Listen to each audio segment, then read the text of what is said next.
Bien, voy a compartir un nuevo episodio de la serie Opinión de un laico. En este punto sé que me voy a meter en un terreno peligroso, muy peligroso, muy de haters, pero siento que es necesario y le pido mucho a Dios iluminación para lo que quiero compartir acá. Quiero que antes de hacer mi comentario, pensemos en una frase de Jesús en el Evangelio que hablaba de la gente que juzga. Y él decía, tú que miras el trigo, la espina que hay la espiga, perdón, que hay en el ojo de tu hermano, pero no miras el tronco que hay en el tuyo. Y quiero que tengamos muy presente eso porque en esencia de lo que voy a hablar está muy enfocado en esto y tiene un espíritu positivo, que es que todos quienes me puedan escuchar y me regalen ese audio, pues ese momento de oírme, cosa que agradezco mucho, aprendamos a desarrollar la prudencia. La prudencia es muy importante en cualquier sentido. Ahora voy entrando en tema. Las redes sociales han sido todo un mundo. Además, yo creo que hemos sobre la marcha hemos tenido que aprender a crearnos una cultura de redes sociales que no existía y creo que todavía no existe.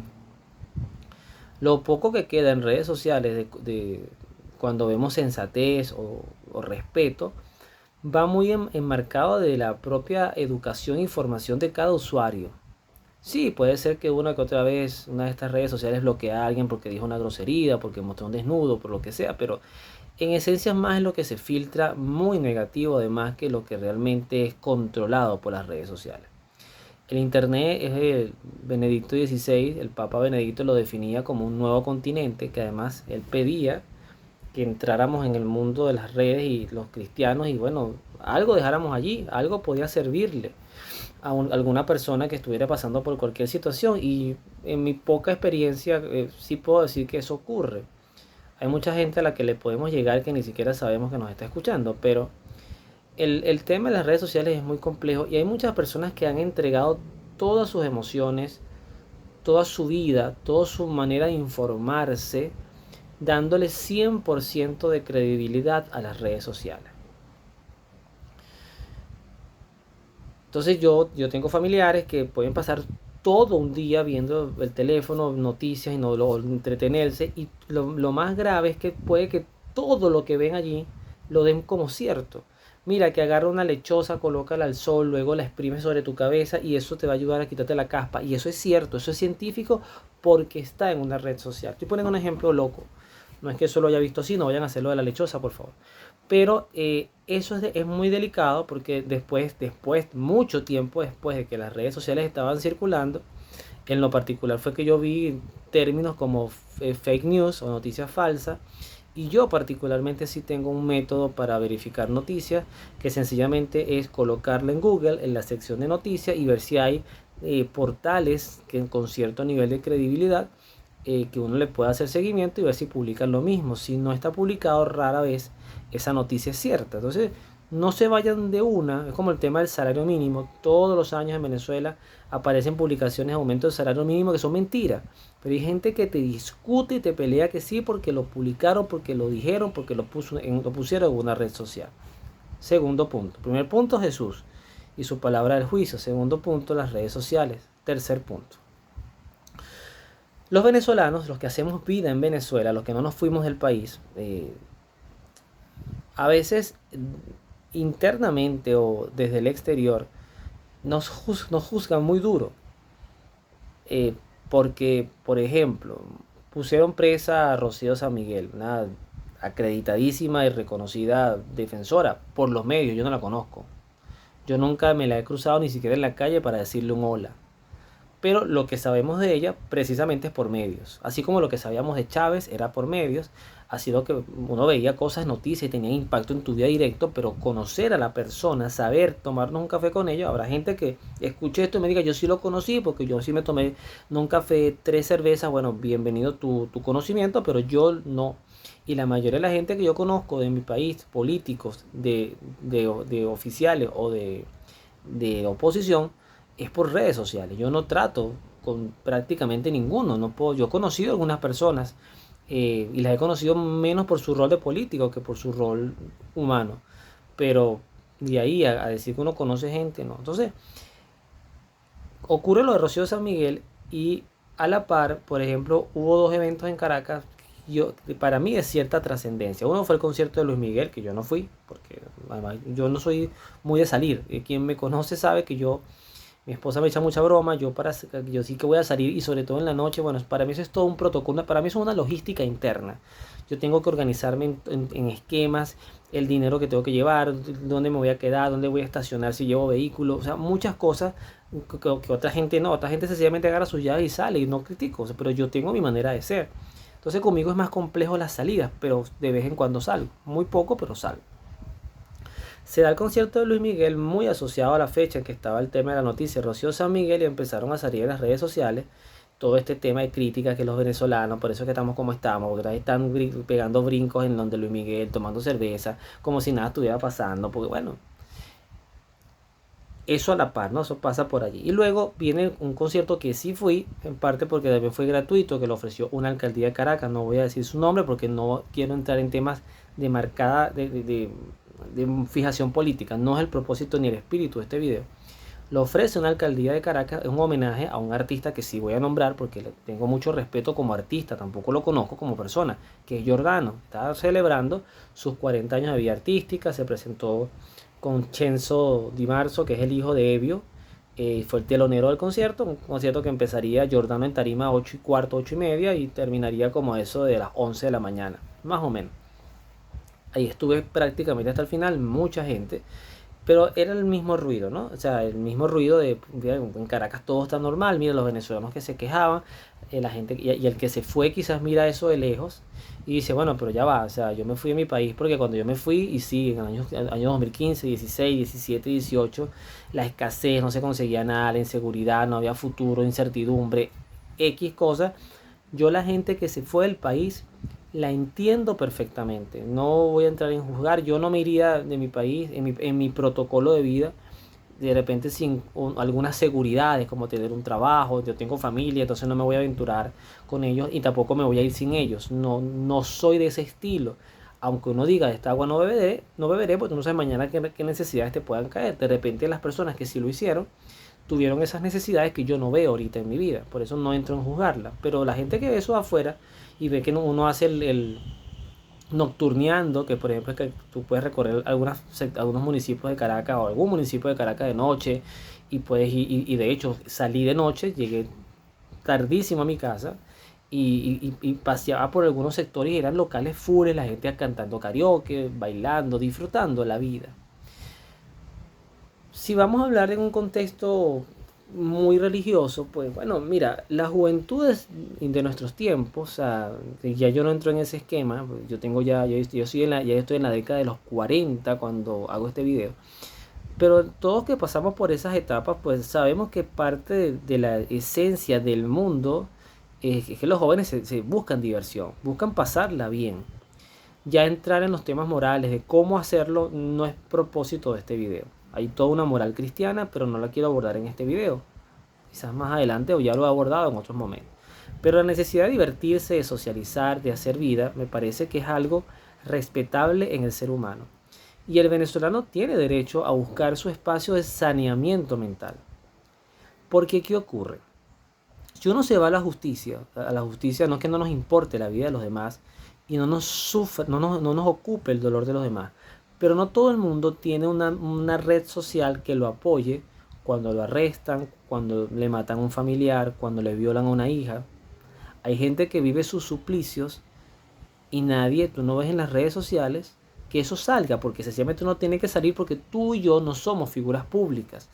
Inclusive es lo que pasa, por ejemplo, en países como Nigeria, que hay un atentado, Boko Haram mató a tantos cristianos, eso no es noticia y a veces son atentados durísimos, pero ocurre en París, en Nueva York y sí obviamente mueve fibras porque bueno, son los países, son ciudades del primer mundo, como lo define el primer mundo del mundo, que además mueve mucho turismo, que impacta, porque además se supone que no debería haber esas mentalidades barbáricas, pero las hay. Entonces no todo el mundo cuenta con una red social que te apoye, y hay gente que sencillamente en este momento no sabrá ni quién es Rocío San Miguel. Lo he escuchado también, y sobre todo en jóvenes.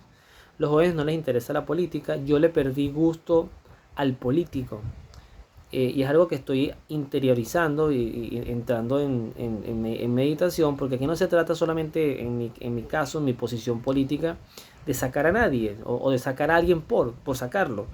Aquí se trata de proteger valores. Yo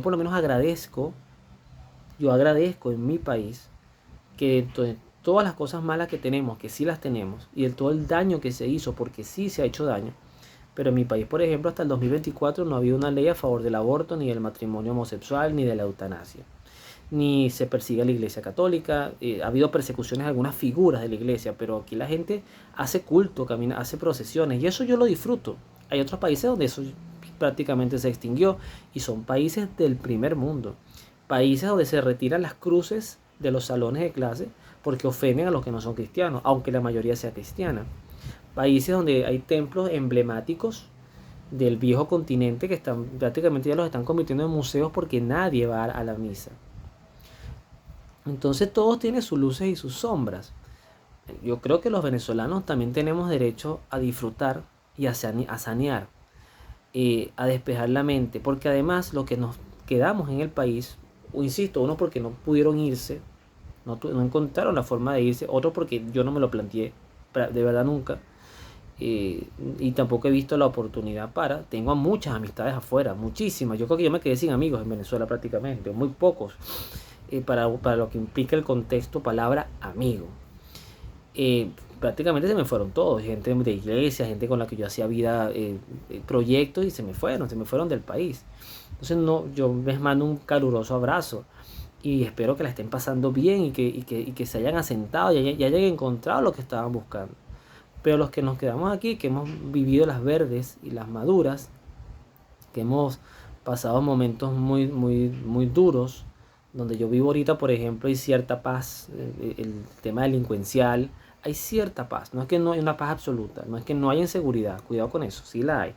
Pero a como se vivía en otras décadas atrás, es totalmente distinto. Entonces puede ser que eso cambie en 10 años, puede ser que vuelva la inseguridad, puede ser que vuelva la escasez, pero uno tiene que vivir también. Una cosa es vivir, otra cosa es santificarse. Por eso insisto, el propósito de este video no habla de la moral cristiana y la santidad, que es otro tema. Porque uno ve gente que bebe aguardiente como loco, que fuman, que llevan historias de infidelidad a restaurantes, a bares, que viven una depravación sexual terrible, que compromete su propia salvación. Eso se ve en las calles de mi ciudad, de Caracas. Pero la gente busca, insisto, oxigenar. La gente también va al cine, van a parques, llevan a sus hijos a patinar, llevan a sus hijos a un parque de diversiones, se quieren tomar un buen café, quieren escuchar una buena música en vivo, y eso no es satanizable. ¿Qué momento ha vivido Venezuela de repente en tu vida que hoy cuestionas esto? Si eres un cuestionador de esto, de repente hoy tú vives amarguras, porque efectivamente una figura pública que goza del respaldo de los medios, y sin duda, más allá de como si no se ha aplicado el debido proceso, pues es una arbitrariedad, y que además preocupa lo que le pueden hacer a estas personas, sean hombres o mujeres, pero cuando es mujeres uno le hace más ruido, ¿no? Por la indefensión que eso puede también generar.